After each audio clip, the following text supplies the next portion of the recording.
Good afternoon. Mike check. Good afternoon, everyone. Thanks for coming. I'll give you the quick destination check since we're on choose your event. This is called Building the Future Performance Spaces. We have a quick hour and many things to talk about and many things to discuss with you. So we're going to get right into it. I'm Todd Hensley. I'm a theater planner with Schuler Shook in Chicago. And I'll briefly introduce our panelists who will all have some things to say along with their presentations. To my left is Aira.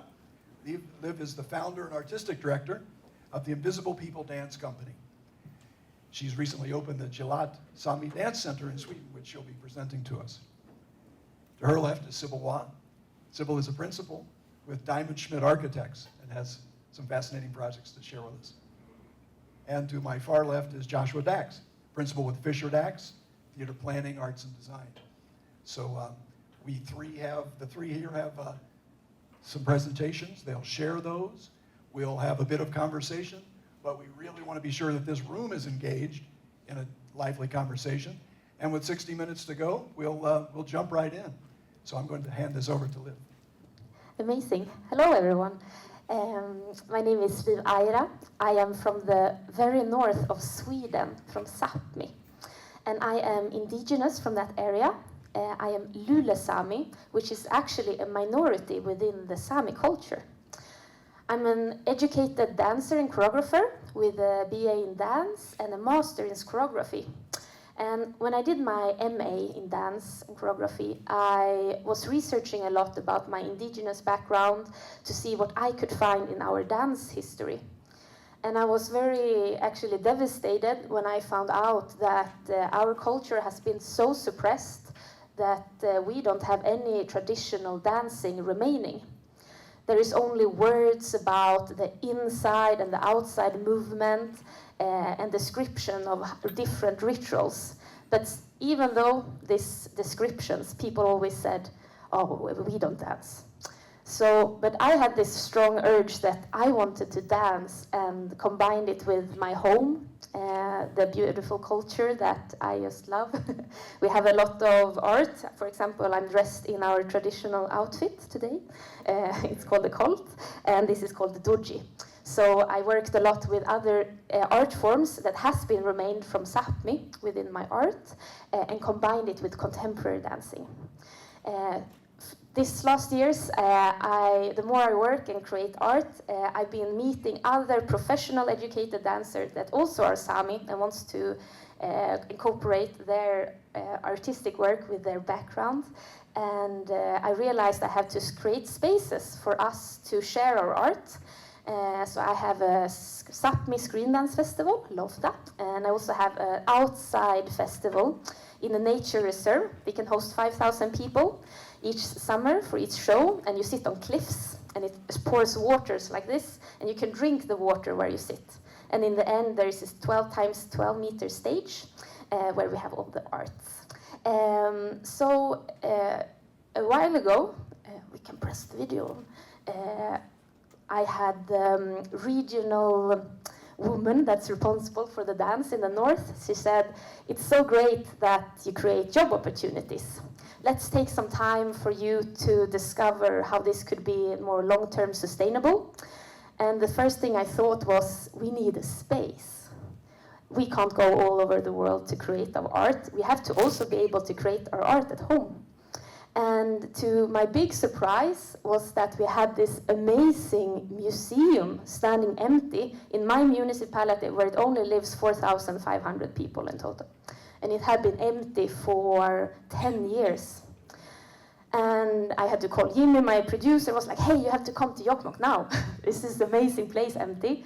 And it did not look like this back then. We walked inside and it was stuff everywhere. It was like crazy, and it was growing moss on the walls outside. It was really dying. And I walked inside of there and was like, this is not just my little dance studio. This could be the first Sami dance center, where we could gather Sami artists, professional artists, and we can create contemporary arts together. So we have not only renovated it to become a dance studio and a stage, we also have a music studio. We have made this place to make stage costume. We have an office and this conference room, which is almost ready. This is like a few weeks ago. And it's in this beautiful environment by the river outside in the forest. We also bought a house next to it, this one, so that we renovated inside. We did this during 3 weeks with volunteers. It was a crazy 3 weeks to make it feel a little bit like a hotel, because we really want to take care of our artists that for so many generations has been suppressed with their arts. So my dream is to take care of them now and also to create art myself.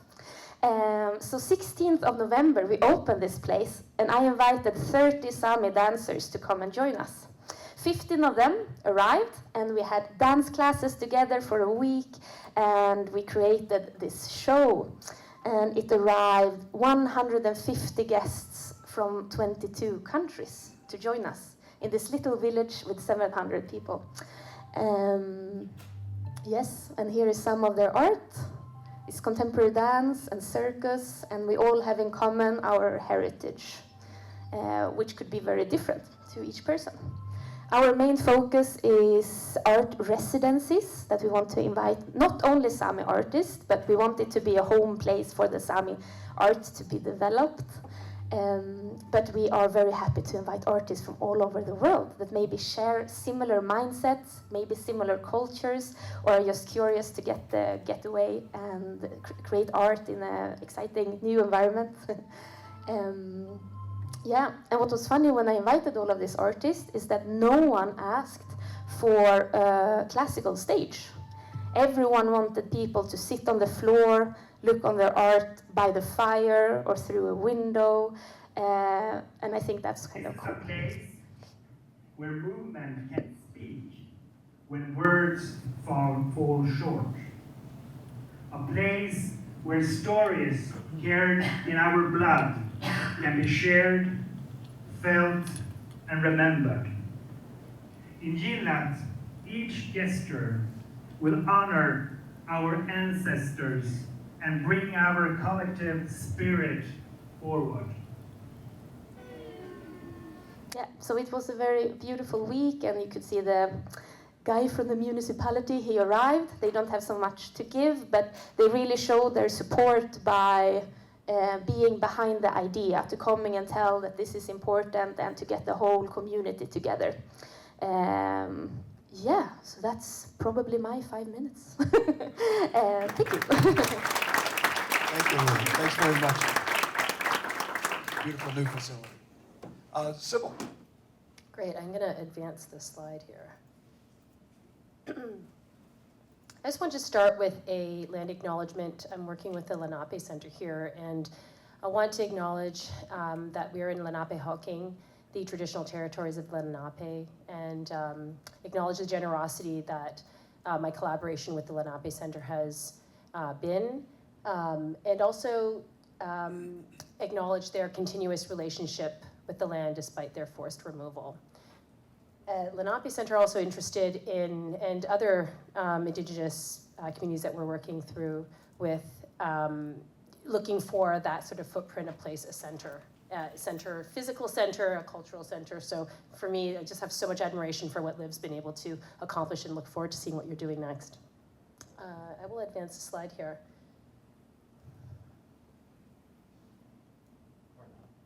Or not. Oh, sorry. Here we go. Title of this is On Purpose, Work in Progress. It's not a placeholder for me. That's what I feel like. I'm in the midst of many different projects, have worked on many performing arts spaces for decades now, and it remains a work in progress, my positionality with these. And I also wanted to point out that it's often messy in a, I think, creative, wonderful way that keeps the process very open, and perhaps at times somewhat, I'm going to say painful, but maybe laborious is the way. There's a labor to it, but I wanted to invite you into that. So the question of, to answer the question, what is the future of performing arts? I want to answer that with a question, which is what if? I think often when we think about each project, we think about what the possibilities are, and I just have three ones that I wanted to sum up for you, and each of them really answers the question of what is the future with what if. In this case, we just finished the David Geffen Hall at Lincoln Center, and the question there arose from an experience. I mean, many questions arose, okay? Many questions arose. Many technical questions, many cultural questions, many questions. But one of the primary questions that arose for me was arising from this experience of watching the New York Phil perform at the Great Lawn. It's a free concert in the open space, and just look at the audience, look at the engagement. It's as if the entire city came and emptied onto the lawn. And so I had that revelation for myself anyway, that I was building, when I put back the roof, when we put back the walls, when we put back the box office, when we light it, when we do all these things to it, we're also creating barriers. Because clearly in this instance, a lot of those barriers had been removed. So while trying to support the arts, trying to create a sort of shelter for this space, we were at the same time creating barriers to it. So I think we can talk about what happened sort of in the back of house, the front of house, but that was largely what we were trying to do, and this is the resultant room, sort of an exuberant room where the artists are, surrounded. And, if we look at that in plein air sort of experience, but this kind of one room experience. The second what if question, and again, there were so many questions that came out of all the work that we're doing.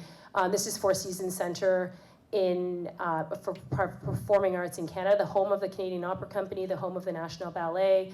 And I think the question there really was, what if we made the spaces outside of the stage space? Of course, so much rigor to make sure there was a dignity to the ballet and to the opera that was being presented. But what if, outside of that space, we also engaged people in that sort of lobby space, and that connected the city as well.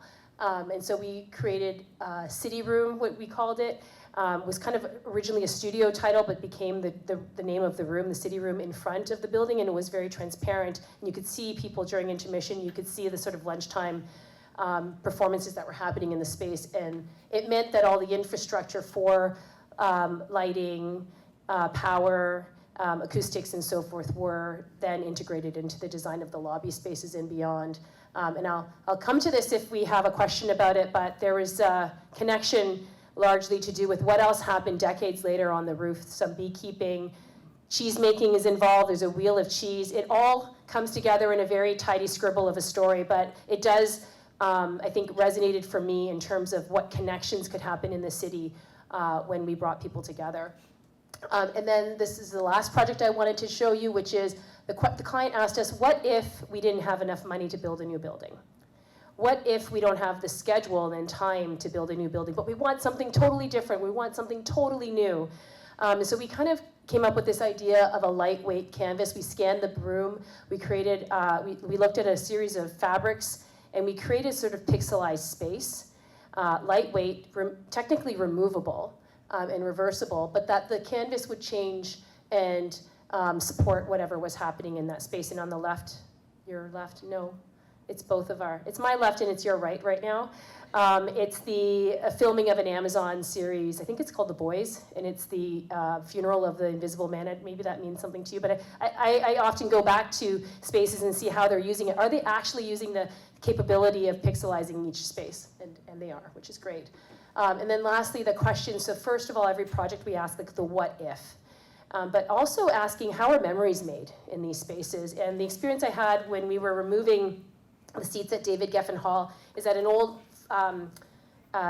physical ticket, remember those, had fallen in between some of those slots, and I found some old tickets. Some of these are just examples. By the way, you can sell them on eBay. I didn't know this, but it's pretty interesting. And the Beatles were $5, $3 at some point. But it just, I felt like I had entered a time warp and fallen into a rabbit hole. And I started to think about, I used to keep all my tickets in a kind of growing portfolio. And I wondered, how are those memories made now? How do we draw on those memories now? And I started looking through people's Instagrams and seeing how are memories being captured in our buildings. And this one came up that I thought was pretty exciting, which is at the Four Seasons, which I showed you, that lobby space. A woman who's been taking her daughter to the Nutcracker and posted every photo in the past decade plus of going to the Nutcracker in one of these buildings at the National Canadian Ballet. And then this gentleman who's painter painted himself into the lobby, which I thought was pretty interesting. So you see a close-up of the painting of the lobby, as well as, and I won't even call it lobby, I'll call it a city room for now. But just the idea that he's engaging in that room and painting himself into that story I thought was very interesting. And then this is the last slide. Just the reciprocity between the room and the person who's in that room. I thought, for me, whether artist or audience, that's sort of the goal, is the idea of asking that question, what if? I don't know we start without knowing any of the answers, and even knowing if we have the right question, but then ultimately coming to some point of connections, and ideally connections that we perhaps haven't even anticipated as we started. I think that's my 5. Excellent. That's great. Thank you, Sybil. I love the rose petal dress that matches the seat fabric. It's awesome. Great.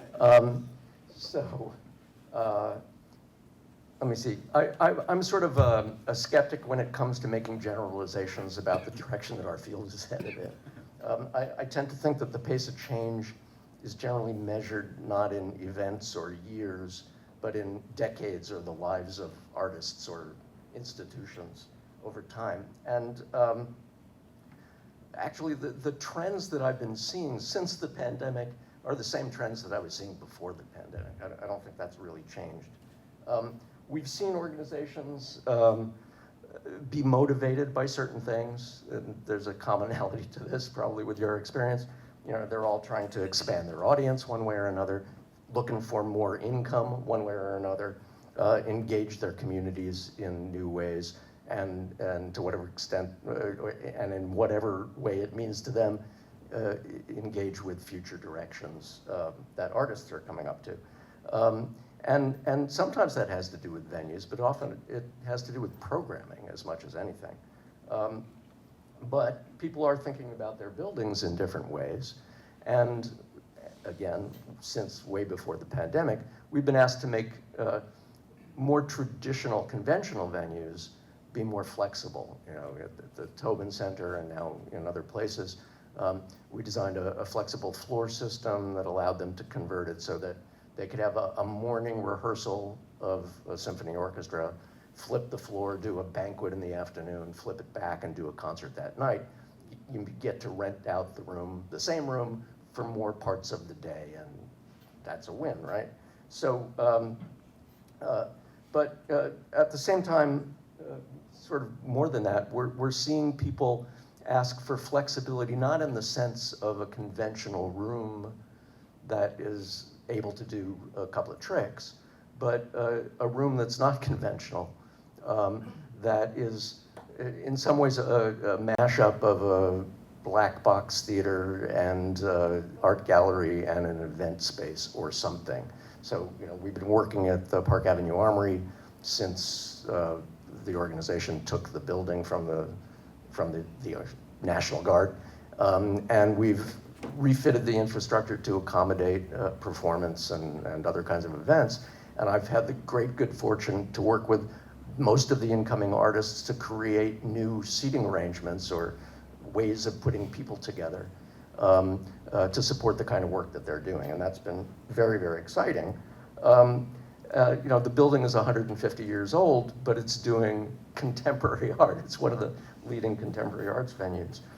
And it's a found space. So the other point is that, you know, we're also seeing stuff like this. This happens to be the great David Hockney show that is or was in London.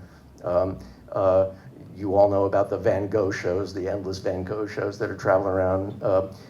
All of them are in rented commercial space, right? I mean, often retail space. They just rent some space, right? So in a funny way, this idea of using found space to do some new idea goes way back to the Greeks, right? Who found a hillside and decided to press it into service to create meaning for their community, right? An old idea. So at the same time, there's people that are doing work that has nothing to do with buildings. 10,000 Things in Minneapolis is an amazing company. It's been around 25 or 30 years. And from the outset, their only thing that they did was they would go into prisons, homeless shelters, nursing homes, and they would do work for people who literally can't come to see them. and really high quality work, only using some costumes, some props that they are allowed to carry into a prison. So that sort of narrows it down. And other people are experimenting with new kinds of things in the venues that they have. The Public Theater here in New York created a project called Public Works, which has now been emulated around the United States and probably elsewhere, which is a new way to engage the community, putting the community on stage. And it's being done at the Delacorte Theater in Central Park, an existing venue that they use for other things. So, you know, what I've found is that over the long scope of history, there are cyclical patterns that happen again and again and again. And it's almost like there's a pendulum that's swinging back and forth. You know, and you could say that it's between found space and design space, or you could say that it's between participatory and presentational work, or you could say that it's between experiments and improvisations and sort of conventional art forms that we all know what it is. Or you could say that it's, you know, swinging back and forth between artist-led venue making and institution-led venue making. And I think really what's happening is that there are hundreds of these pendulums swinging chaotically back and forth at different rates all over the world. And it's hard to make sense of it, but it's wonderful because art is never one thing. There are as many art forms as there are artists. So I'll leave you with that thought. You know, as things change, and they always do, the artists always seem to be the ones that are able to respond to it most agilely, not the institutions. And if you're at all intrigued by this idea of cycles, I made a 10-minute video about it that you can find on the web. That's the link, and we can ask me about it later. But that's it for me. Great. Thank you, Josh.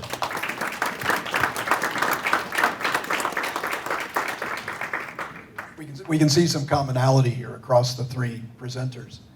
But ISPA's also asked us to take a measurement in time.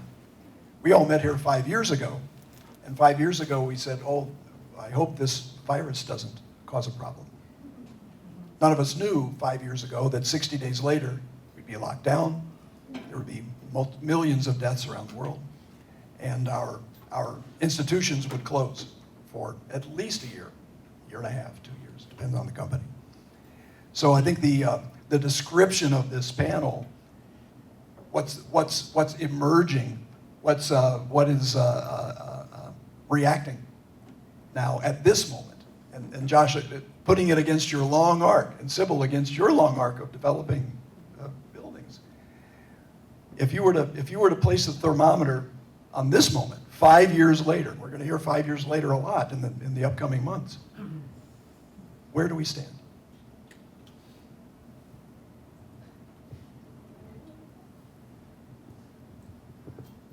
I think I would just say that a lot of the places that closed, and maybe this comes back, we were talking about the creative act, what we're doing in all our spaces personally is a creative act, whether given even the diversity of our disciplines. That pause, I think, was a renewal. It's very unusual to have, I mean, aside from unemployment, but you know, you have these moments where you can kind of reflect back on what's been happening, and I saw the institutions do this from the ones that we were working with anyway. There were other disruptions during that time. There was the murder of George Floyd, which was profoundly impactful, at least here in North America. There was the hashtag #MeToo, which had kind of started, but then the kind of trial of Harvey Weinstein was happening, which really led to other voices coming to the top of conversations in the discourse that was there. There was the election that happened as well, and even just our studio is in the downtown, sort of by Columbus Circle near, well, we have multiple studios, but the one I'm working in is at the bottom of Central Park, and at least 3 or 4 times that year alone, the streets were closed, and some of the businesses were boarded up for various reasons, whether it was election and other types of, I guess, passionate cultural happenings. So I think the way I would say the thermometer test that you're giving me is that I think there has been and I think I see this personally in people's own careers, you know, in our team, our staff, as well as in institutions, that there has been a moment of reflection, and I really enjoy what's happened next. There's been, to me, some sort of an adjustment. I think there's much more broader voices brought to the forefront. I think there's a lot more freedom and fearlessness. I mean, that's always happened, right? But I appreciate it, or maybe I'm seeing it, or I'm connecting with it more, or perhaps I'm slightly more creatively free or courageous about it. But I do think that there is a sense of creative courage that I see, which I know has always happened, but I think some of that, what might have felt existential, these sort of different crises, COVID, the murder of George Floyd, the hashtag #MeToo, the election has I think created a great amount of energy around creative work. But at the same time, these are tough times. You know, these are really tough times. You're from all sorts of countries, and everybody's got their own different version of the problem. But here, since COVID, the audience hasn't come back. You know, God help me, my wife has a theater company, and you know, it produces at a very small scale. And we used to go to theater all the time, and you know, little 99-seat theaters would be mostly full for the kinds of productions that were on the level that we were able to cobble together. And now you're lucky if you get 30%. There's been a real shift in attendance patterns. And you know, you can speculate on what it is. Is it money? Is it time? Is it competition from other things? Did people just get used to staying home? I don't know, but that's a huge problem. That's ravaging, you know, small companies, and large companies are having a tough time. And you know, suddenly everybody wants to be paid a living wage. Can you imagine? And that's going to cause a lot of companies to go out of business. So tough times. So I live very off-grid, and a lot of my dance colleagues do that too. So actually during the pandemic, we felt very prioritized, because all of these professional dancers suddenly had online classes to take in Sweden. And we also had art to share online. So all of our fellow colleagues, it created systems that were adjusted for the people that lived very far off. So suddenly we were visible. I think during the pandemic, it created an understanding for all the artists that maybe don't want to live in the big cities or capitals.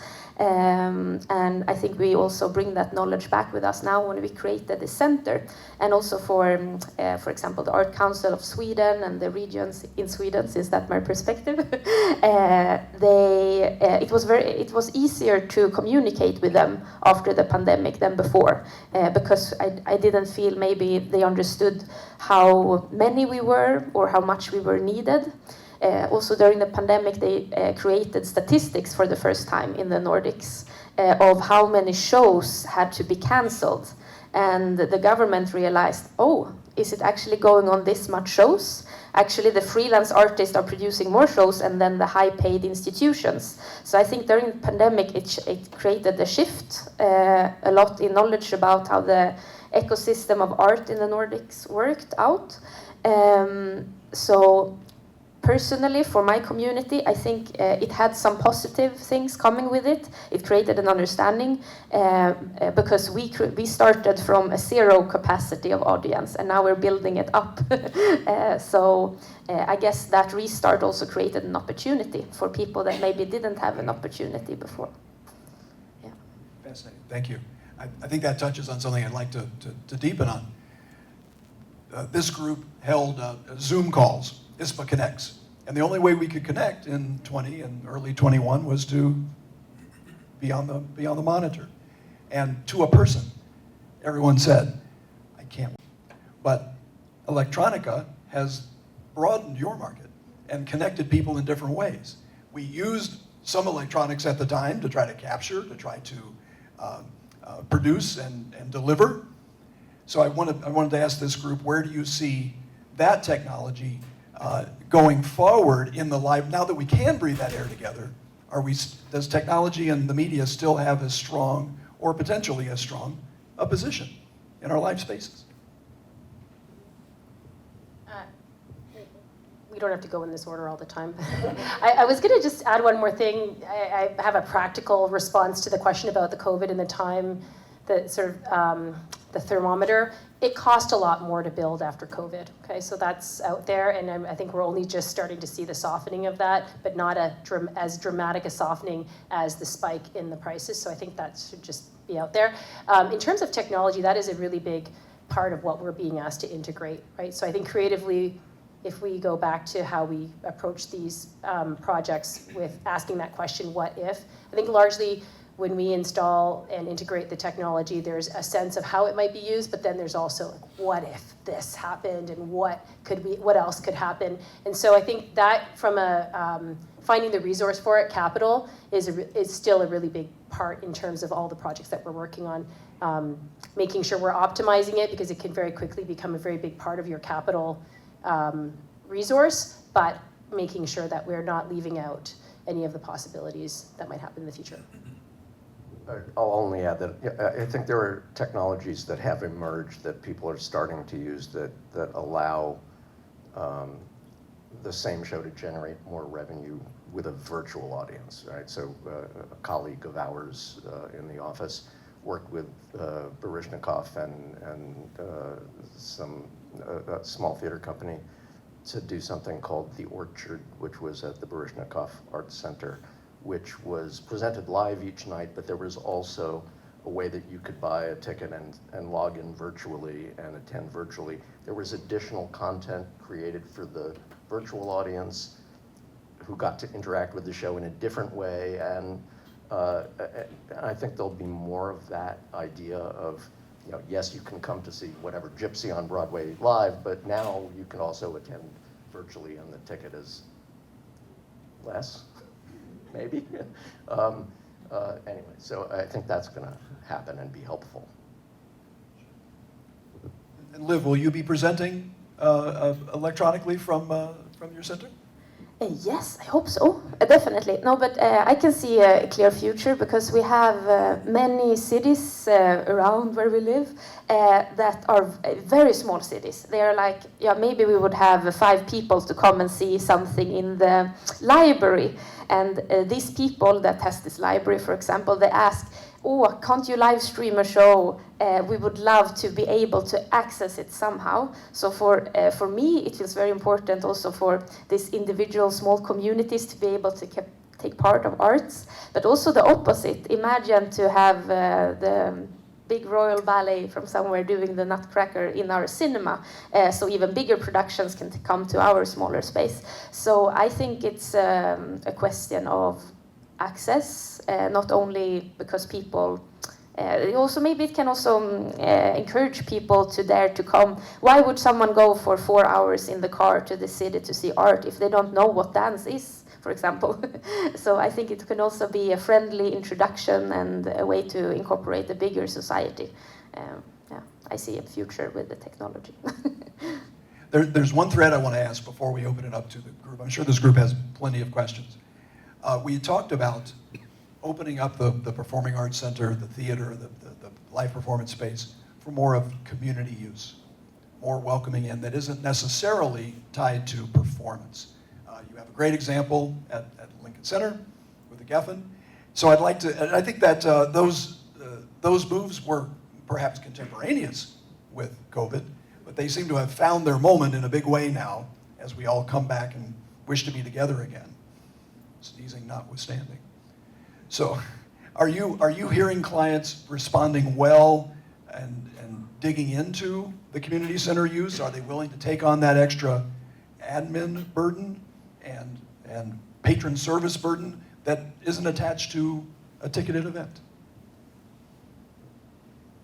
I think for a long, long time, people have been talking about their lobbies as, you know, oh, we're going to bring in the community. It's going to be lively all day long. Where are you? Dayton. Is there anybody on the sidewalk at lunchtime? No. Why do you think that that's going to be successful all of a sudden? So there's some of that that the aspiration is there, but the reality doesn't necessarily underlie it in every situation. I guess the other thing I wanted to say is that Geffen, right, for decades was the only building at Lincoln Center other than the library that was open to the public, right? If you were at Lincoln Center as a tourist and you needed a bathroom, you went to David Geffen Hall. So you could get in all day long, and that was problematic for Lincoln Center, but they dealt with it. But there was nothing in there that made you want to stay. There was a kind of sad restaurant situation that was sometimes open, sometimes not. And we didn't, the aspiration didn't change, but what we did together, mostly you guys, is just muck it out and get rid of a lot of stuff and expand the public space. We created a new restaurant on the southwest corner that had a bar that served into the lobby, created a coffee station in the box office, the visitor center, as it is now called. And the bathrooms are still there. There's more of them, they're nicer. It's just more welcoming, and there's comfy seating, and there's Wi-Fi, and there's a big video monitor that often simulcasts what's going on in the hall. So now there are actually things that you can do if you go there, but it has the great advantage of being a Lincoln Center, right? Would it be full of people if it were, in the middle of Queens? Probably not. It's in the heart of a tourist destination and a major part of the city. So it's been successful in attracting people hanging out in it all day and doing their business meetings there. But I just never take that as a given in any situation. You're lucky if you can make that happen, but you can't always. Sybil, how's that panned out in Toronto? I think, to answer your question, we are getting asked to help make the lobby spaces more engaging, and they are taking on an educational function as well. So that ties back into the requirements for technology. Particularly, I would say bringing in technology also brings in acoustic, I don't even want to say challenges, but considerations, right? It sort of adds to what every space is trying to do, as well as egress, as well as all the things that we actually want to be kind of invisible, but we need to solve. Because every space becomes an assembly space and has another function and has an acoustic consideration as well. A lot of the spaces that we're working on are urban, but a lot of the activations, if we call it that, of these spaces outside the room can be passive too. So we've definitely had spaces where they use that room, and it's a way of the community claiming it in a sense. They use that room to exhibit something. So it's actually quite passive. I think there's always a tendency that people want to have food, but it's very difficult. It can be very difficult for a business to be viable depending on how they're operationally running it. But that this kind of the passive piece of exhibition means, do school children kind of then claim that for themselves, and then at a different time, does another organization that doesn't have their own space have a chance to kind of claim that and make it theirs? So the idea that the room then becomes somebody else's for a short time, or even in their memory, and gets captured that way, is something that we're seeing. And sometimes there's a obvious commercial engagement there, but then sometimes it's a bit more symbolic and passive. Anything to add, Liv? Well, I think it's really nice that people want to use each other's spaces, and I think we can use that in a positive way in tough times. Like, we have some requests of having conferences, and people wanted to use our space for not art, but we decided that art is always in our house. So if you want a conference, yes, then it comes with paying the artists that are going to perform at your conference as well. So I think it's important to combine different interests And then we have some funny requests. We had 3 8-year-olds coming up to us and saying, hey, we want to play video games. We said, okay, we can do an application for that, and you will also have a dance class and some other types of games. So maybe we also encourage these 8-year-olds to do what they want, and then maybe next time we present art, they dare to come into the place which feels like theirs as well. So we try to always incorporate the art to whoever wants to come there, because we are an art space, so let's not forget that in the spaces. Good stealthy art inclusion. Yes. Good job. We wanted to leave lots of time for this group to engage in questions and answers. I'm imagining this group has plenty to go for. We've got about 20 minutes. I say hand up in the center of the room. Thank you, Liv, Joshua, and Sybil. Truly appreciate your point of view. My name is Rita Ezenwa-Okoro from Nigeria. I run an organization working with young people in the arts. My thoughts, I'm not sure what I have to say is a question, but I just want to add a thought to the room that borders around what is standard, how is it sustainable, and how do we make it globally viable? I got the opportunity to co-host the Fellows Program, and one of the questions that was asked was, who defines what is standard when it comes to spaces? What is discussed today as the future of space is our past and our present in the continent of Africa. And I will speak specifically to Nigeria, where our classic space was dilapidated for over 40 years, and it's just been refurbished. And the only other spaces are created by private organizations, and they are not standard classic spaces. And what that means is artists have been forced to create in open air theater, in messy areas, and so it is our reality. Now the challenge is, how do we sustain such artistic practice which is steeped in social activism? And especially, and how do we export and make it globally viable in environments that ask for defined stage settings and lighting and all of that, when the piece itself was conceived based on a cultural context of not being within the 4 walls of a classic theater space. I hope I'm coherent enough. That's my thought, and probably it's a question. You know, I think some of the most powerful experiences that I've ever had have been in unique spaces. You know, it hasn't been in an interchangeable, conventional theater type. It's been in some unique setting, whether it's, you know, a concert under the trees at Tanglewood or you know, there's many, many examples of unique settings. And if you take the work out of the unique setting, is it the same work anymore? And that's sort of what you're asking. I'm not sure that it is the same work anymore. And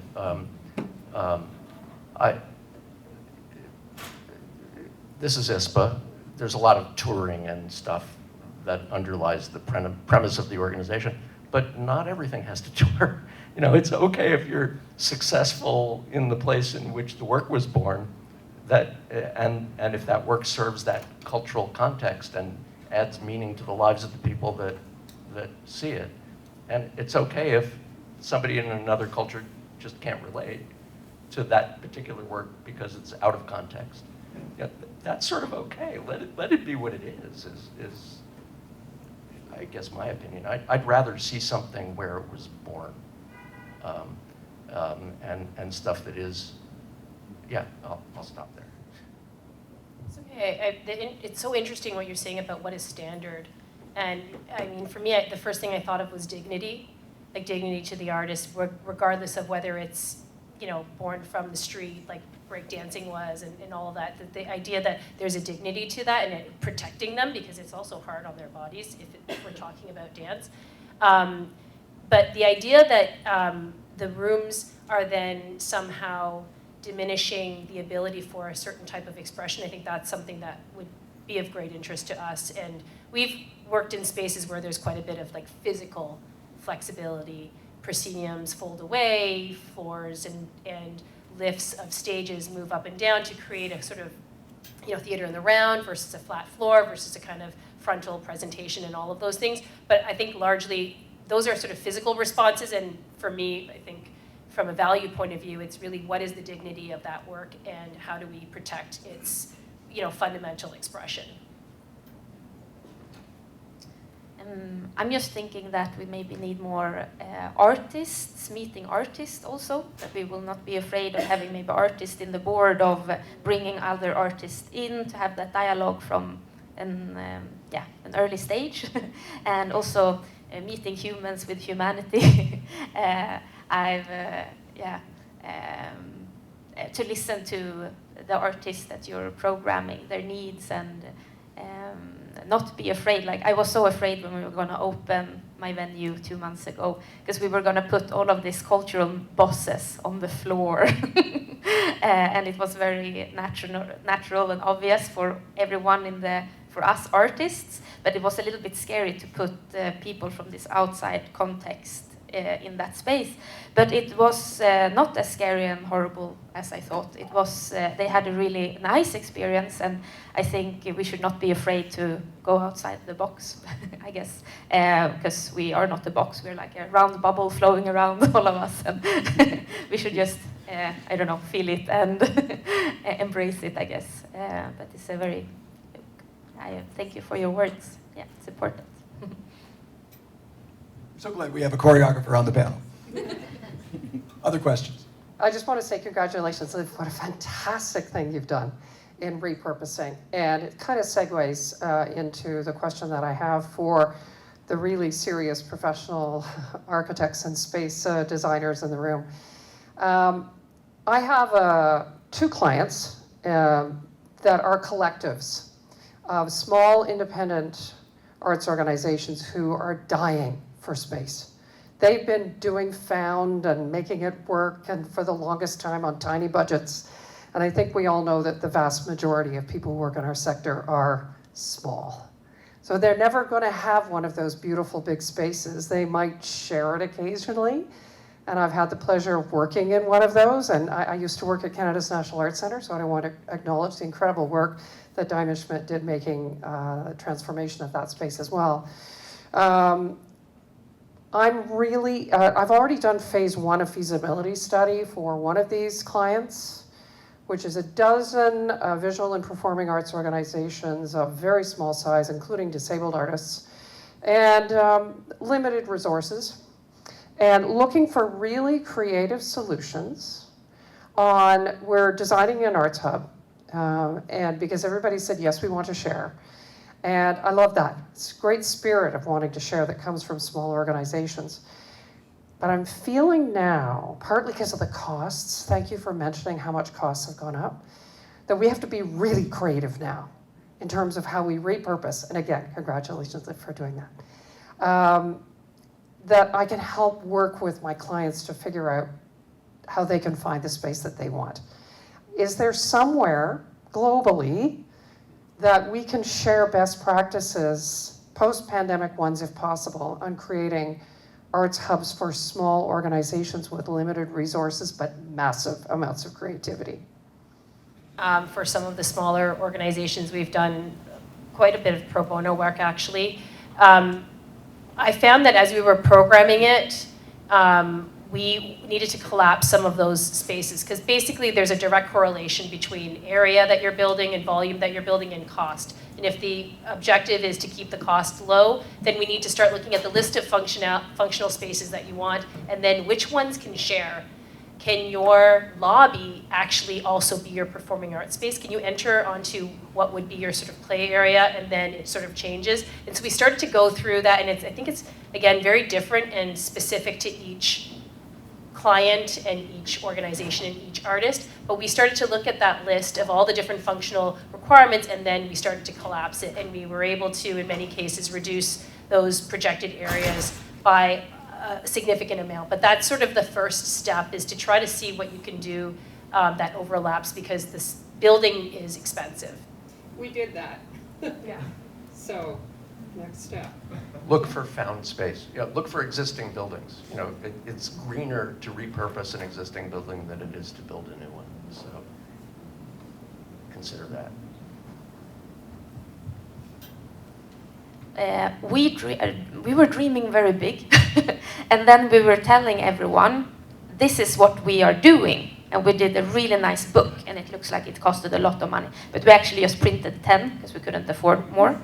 And then we showed this book to everyone, and I would say 50% were convinced that we already had the house, and that we already made the project, and people were congratulating us and asked us where we got the funding.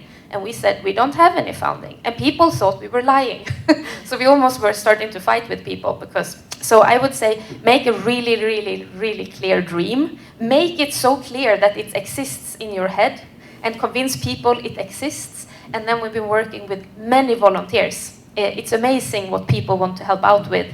And if you have a strong project enough that you love, you will have strong people joining it. We have 50 volunteers from this summer that have been painting and doing doing everything. We had a professional painter that was going to stay with us for 10 days, but he loved the atmosphere so much, he stayed for 5 months and helped us with everything. Like, his mom called him home eventually when it became Christmas. He was going to travel the world, but he traveled to Vollerim, and that's the end. Yeah, no, but and we found a space that we didn't think existed, and after we found the space, I found out that there is so many empty spaces that are not used, and no one was actually allowed to get this space because it was not, the municipality couldn't afford to renovate it. They didn't have any budget, but because we managed to get some budget to make it doable, we could have the space. Now, this is a little bit more complex, and this is a long answer, but make the dream a reality for your team, and you will make people work for it. So we had many people wanting this to happen. If not, it wouldn't have happened. I'll add that found spaces often bring their own enhanced sense of place, where building and trying to create your own sense of place on a tiny, tiny budget is probably the most difficult bar to clear. But finding that space, in the right place, of course, can bring so much enjoyment and buy-in from the public and the artists. Thank you to the panel for some amazing perspectives. Appreciate it very much. Indulge me, please. If you want the absolute pinnacle of driving pleasure, you buy yourself a 2-door sports car with a convertible roof, and it does everything it needs to do at the top of its level. There's nothing better than that. It's just so wonderful. But then your life changes and you need to put a baby seat in, and you need to go to Home Depot and pick up a plant or studs. And then this Porsche doesn't work anymore. Now you need to go and trade it in and get a van or an SUV. Many of you have designed beautiful, beautiful Porsches that I've had the great privilege of driving. The most perfect concert halls, opera houses. I can't trade those in to get an SUV or a van if I want to do a banquet or if I want to do this or that. They are what they are.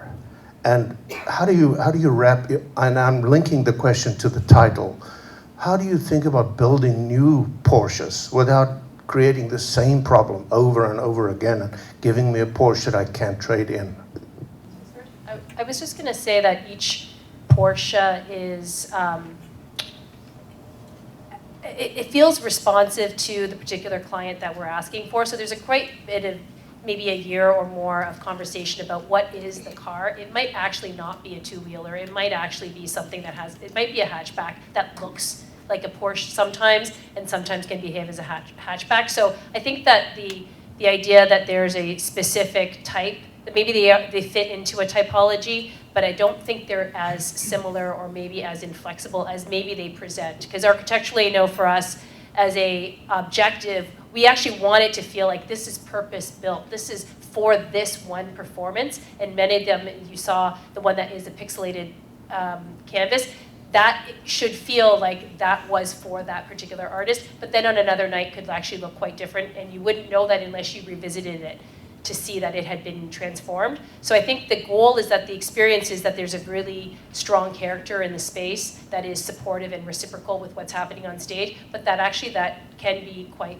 flexible in some ways. And what that definition is functionally is defined with the client's sort of long-term goals in terms of business and so forth. So that I just would say that as well. And then in terms of how we've thought about that in the future, that's usually together with the client and their business model and their specific, how many nights are going to be this type of performance, how many nights will be this kind of performance, and if that were to change, there's some anticipation of that, but there's a real measured response to the flexibility and at times as well because of the cost that's involved. So it's sort of a triangulation of what are the projections for what's being performed, the architectural goal that it feels like a place, that it's not a one-size-fits-all. So it could feel like it could actually feel like a Porsche, though it may be actually a hatchback in reality, but express itself that way.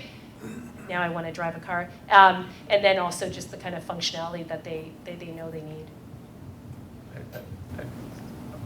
There's a lot of ways to answer that question. You know, it's not a one-size-fits-all thing. I mean, I don't think any building can do everything. Right? And I think you have to make choices about what you're trying to do. Or you could, you know, we have a wonderful client in Omaha, Nebraska, Joan Squires, you probably know her. And over the decades, the organization that she leads, you know, the first building they had was the Orpheum, which was a big old movie palace that had been renovated. It has a stage house, the opera, the ballet, the symphony, everybody was there. Then the symphony got it together and they built themselves a concert hall. Great, good concert hall. We did that in the 90s or early 2000s.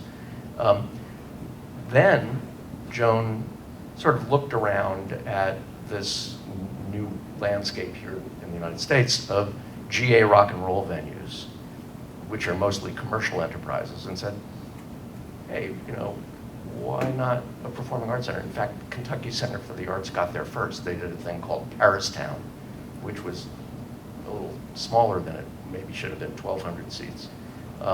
But Joan built we did something called Steel House, which is, I want to say 3,000 seats. Standing room GA on the ground floor, seated balcony, wonderful VIP lounge, you know, food and beverage available, fantastic dressing rooms for the band, great loading dock. And suddenly her performing arts center is in the rock and roll business, you know, possible in her market. And now we're building the educational rehearsal hall complex across the street from that. So this one organization has been sort of filling in the gaps in its inventory as it perceives them and as it is able to gather the resources. Not everybody is going to be able to do that. Certainly not as a single organization, but sometimes within a city, you know, somebody comes along and fills in a gap in the inventory that needs to be filled or can be filled. I just want to share like a new concept that they are doing in Rotterdam, and that was a good idea because we are building, talking about performance space for the future. They had this 6th-floor shopping mall in the center of Rotterdam, and at the moment shopping malls are also very difficult to rent out, and because they go very often again bankrupt and to get shops inside. So they made a creative hub there, and they made a black box, they made like a DJ booth inside, the clothes are around, and you go up. So, and this is really working out, and they tried it with the first 2 floors, and now they are closing again, and they are gonna open the 6th-floor shopping mall again. So I just wanted to share that this is also an opportunity. You know, it's very different, you get a very different audience. In the night, they also do parties there, so yeah, it's a very new concept of shopping mall together with creative space, theater, film, DJ booth, interviews. So that's what I wanted to share, that it's maybe for the future, different options. What's it called? Ox Space. Please join me in thanking our panelists. What a great conversation. Thanks for coming.